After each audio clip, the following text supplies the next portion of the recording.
everyone. Hope you are having an amazing day, amazing week so far. Today's topic is one that comes up all the time, and it's Tanya. I've been watching my calories, I've been exercising, I've been doing all the things, but I can't seem to lose weight. So, I wanted to cover a very interesting topic about why the calories in and calories out is a flawed model for weight loss, especially if you are 40 and over. So, hi guys, I'm Tanya Zucco. I'm a board certified physician assistant, functional medicine practitioner, and hormone expert. And my passion is helping women optimize their health so that they can lose weight and look and feel their absolute best. So let's get back to the topic at hand, all right? So, the process of gaining weight and losing it, as we all are finding, isn't as simple as you might think, okay?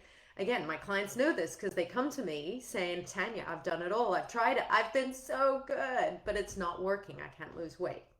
So really, so that the model of the calories in, calories out that many of us are familiar with doesn't consider the complex hormonal pathways that are involved in energy balance, in weight gain, and in weight loss in the body, especially around age 40, when our hormones tend to really get out of balance, okay?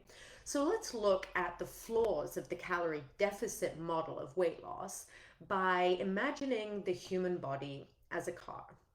Okay, so let's say that the engine is our cells, the tank is our fat stores, and the fuel within the tank is provided by the food that we eat. Okay, so as we drive the car along, the engine, aka the cells, burn the fuel, aka the fat, in order to keep the car moving.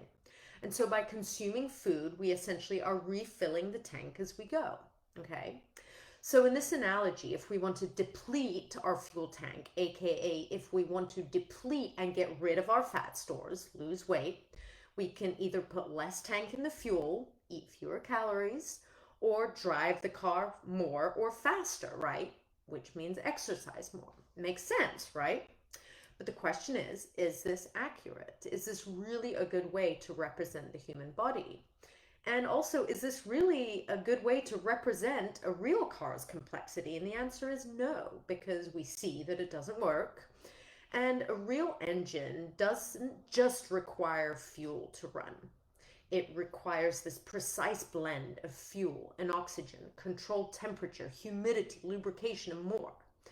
And then add to that, each engine model is slightly different. So then you disrupt the balance of any of these factors, and the fuel efficiency is going to change drastically if it even runs at all. So now you can see how weight loss and fat loss is a lot more complex than just fuel in the tank and trying to get rid of that fuel.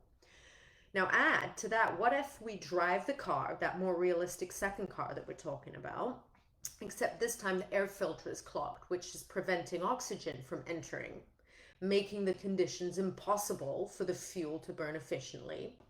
And what if the engine oil is depleted and now there's too much wear and tear on the engine and we've got all this friction going on?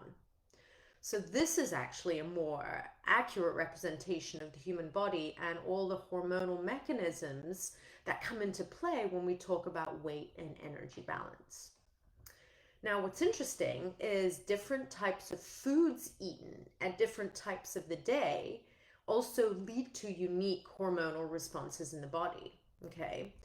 And it's these hormones, in particular insulin, that determines what happens to food molecules after we eat them, okay? And then also what's even more interesting is different individuals can have highly variable glucose responses to the same food, regardless of the caloric content of that particular food. So all of this is why the conversation of, the right diet, and I've been doing everything right. I've been doing everything that Susan did and it worked for her, but it's not working for me. This is really why the conversation of the right nutrition and the right food and health plan should be a highly personalized one. Okay? Because everyone's engine is slightly different and everyone's hormones are slightly different. So hopefully this gives you a little bit more insight and relief that even though you have been doing the right things, it doesn't mean that you're not on the right track. But it just means that there might be a little more complexity to what you might need to do.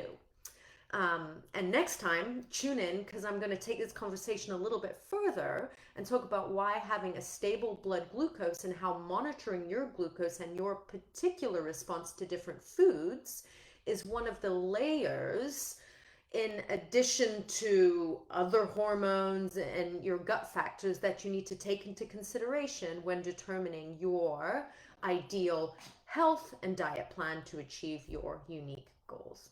So hopefully you found this helpful and useful. Thanks for tuning in. If you think this might be helpful, please do share it. I appreciate you all hanging out with me, and I'll catch up with you on the flip side.